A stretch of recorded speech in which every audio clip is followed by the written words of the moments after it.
象，所以它是一个 Megas， 而 Megas 就是耶稣时代的 Megas， 东方博士同一个名词。这个巴兰就带了2个仆人来，民数记22章22节，好有趣哦，带2个仆人刚好3个。我们传说东方博士有几个？是几个啦？但是乳香、黄金、没药加起来好像3个啦，所以是这样的啊。这还能当对比啦。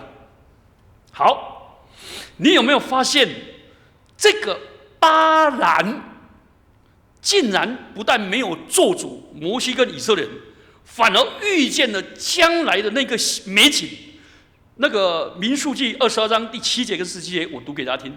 他说：“英雄由他的后裔而出，他将治理许多民族。我看见他，却不是现在；我望见他，却不在近处。由雅各将出现一颗心，由以色列将兴起一人，权杖必在他身上。”所以犹太人认为这是指的大卫王朝兴起。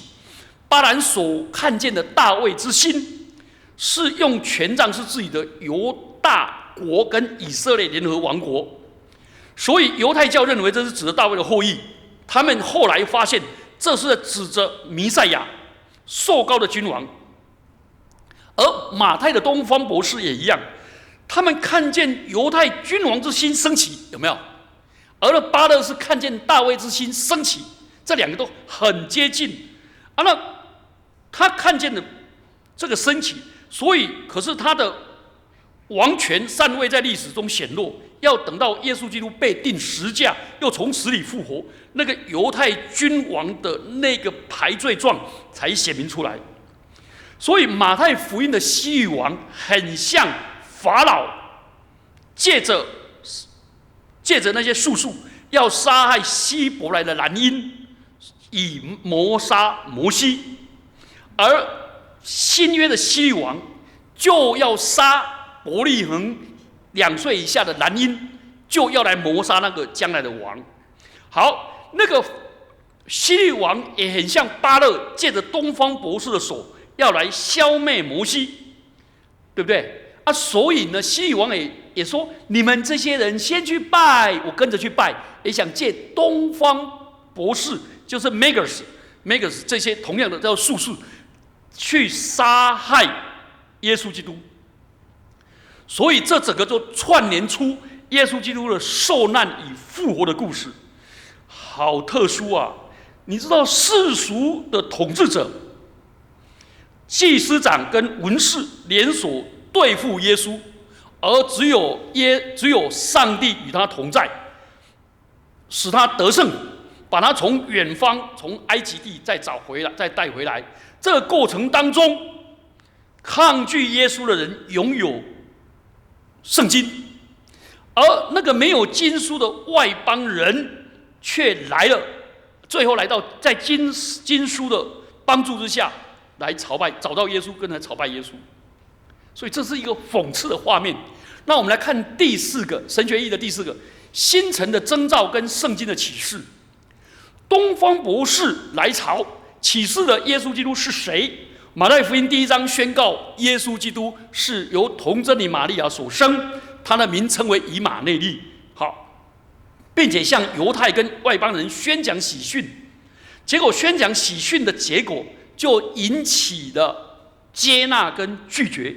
上帝的道对接纳的人来说是拯救的大能，上帝的道对那些拒绝的人是审判的大能。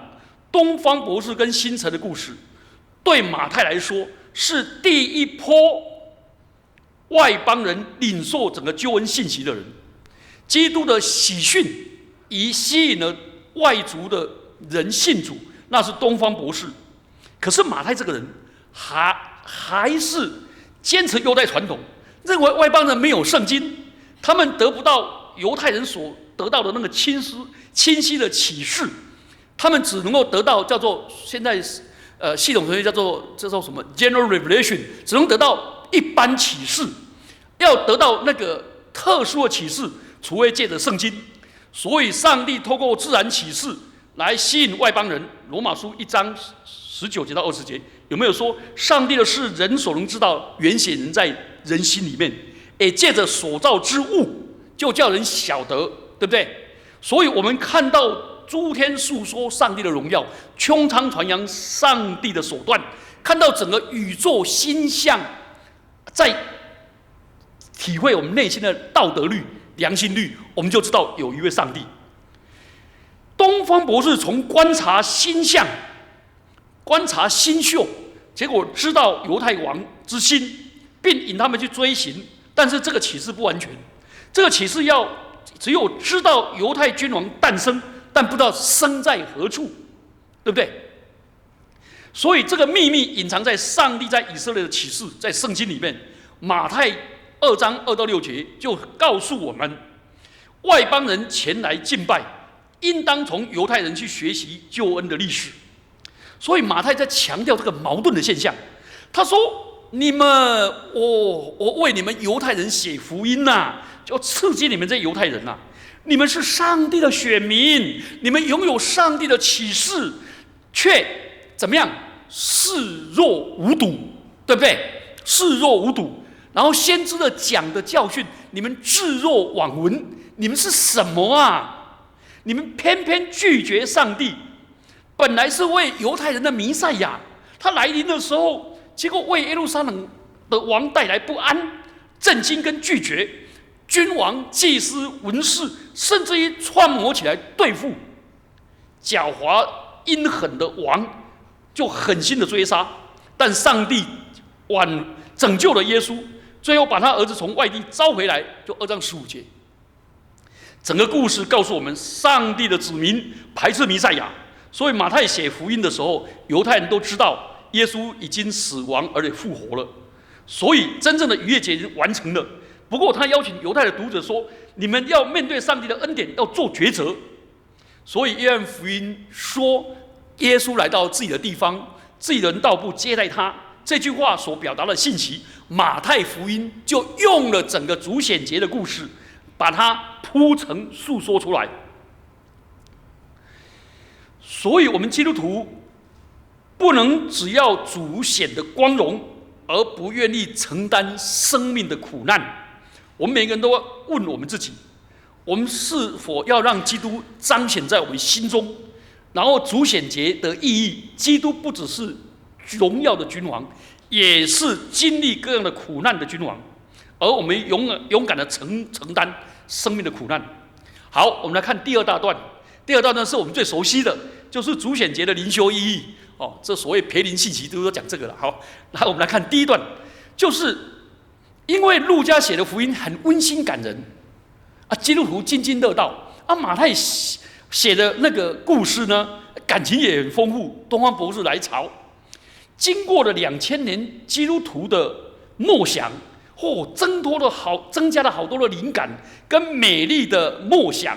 然后呢，这个故事呢就很生动起来。那我们来谈这些故事，这是我们熟悉的。其实我们在唱那个主显节的圣诗的时候，也都提到。好，第一个，我们对于那个景心的默想，那个东方博士被吸引的心有人翻作景心大的心呐，有人翻作小心。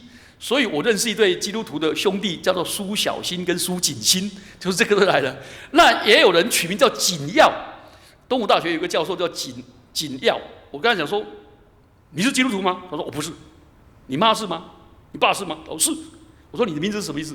他说：“不知道，名字就是接受景心的照耀，你要像东方博士一样寻到了。”他说：“这样哦，这样。”他连自己的名字都不知道意义。好，这景心，然后我们来看他的景心的梦想。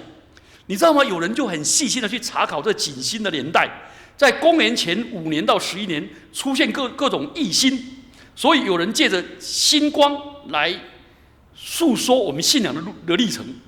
其实我们每一个人都不会直接遇见耶稣了，对不对？不会啦，我们通常都是经过星光的引导才会找到耶稣。所以我们也像东方博士一样，跟着景星去寻找耶稣。那请问那个吸引我们的是谁？可能我们是透过有一些人的见证，有一些的代祷，有一些人的爱心的服侍，那这些人就很像景星一样，吸引我们来追求信仰。有时候看到基督徒的喜乐，看到基督徒面对苦难的，我们好感动啊！这就是景星。我们基督徒的见证就是别人的景星。请问你在你的周遭是不是如同星光发亮，吸引人来朝见主呢？你要让那些还未认识耶稣的人，因着你的言语行为、你的光严的见证，使人吸引人来到基督的面前。好，也有人这样默想了，你知道那个引导东方博士的景星偶尔会隐匿，就没有看到了，偶尔会隐匿，所以他们才求助希律王。那引导我们的景星偶尔会乌云笼罩，所以有人说你不要看人，你看人会跌倒；不要看环境，看环境会灰心；不要看自己，看自己会软弱。那要看谁呢？好，这意思就是说，偶尔乌云笼罩是什么原因呢？你知道很多基督徒都有软弱，同意吗？都有灰心，而且都有信仰的黑暗期。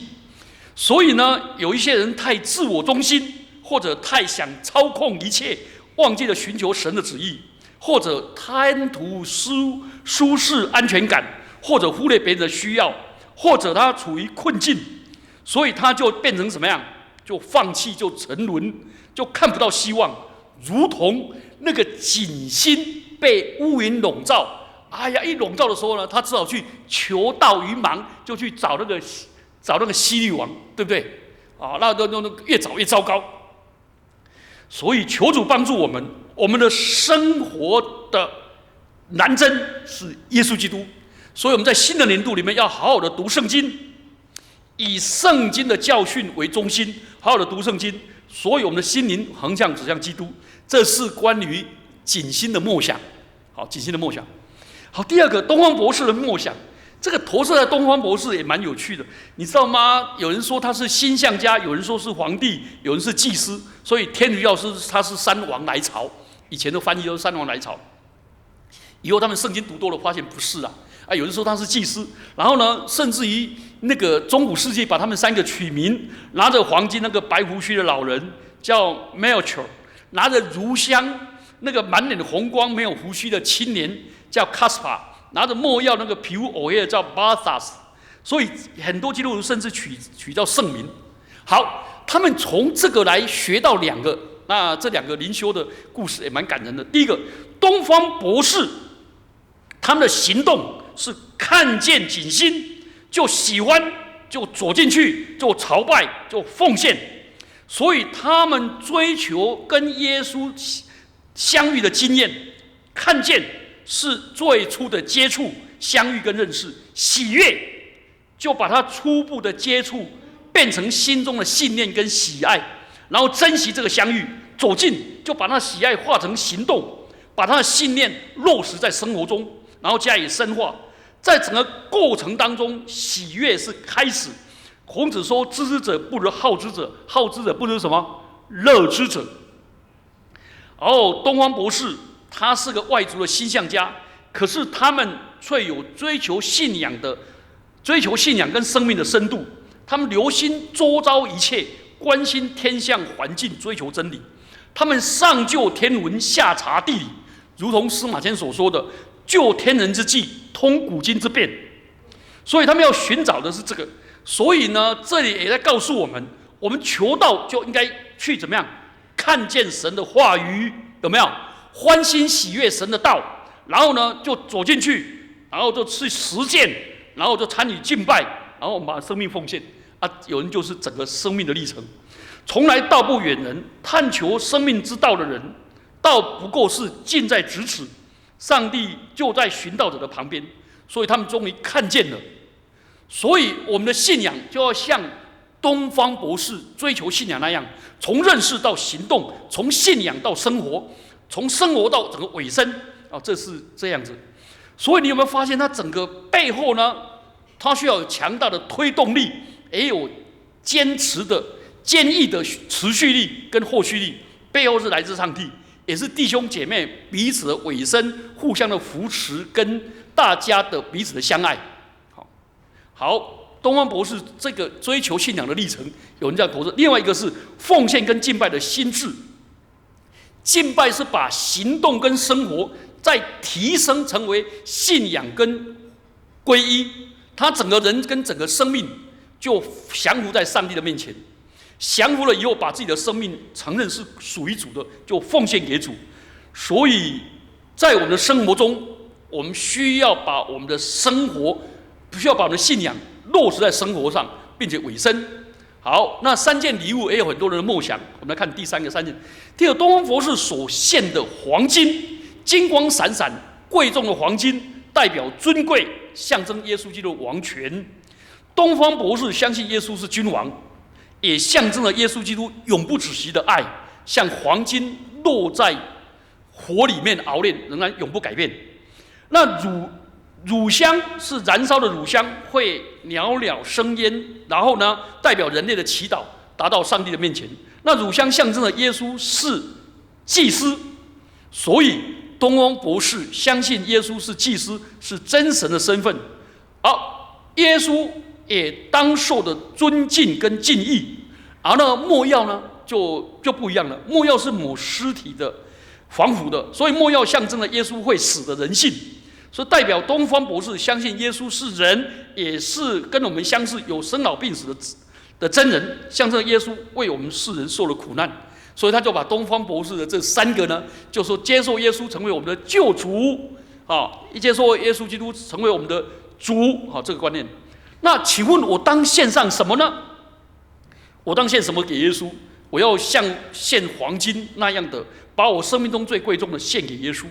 乳香是献上我的祈祷，把我的祈祷献给耶稣基督。所以我要成为一个教会里面敬拜的人、代祷的人，为人祝福。没药也象征了生活中的耶稣，为耶稣基督背十字架牺牲。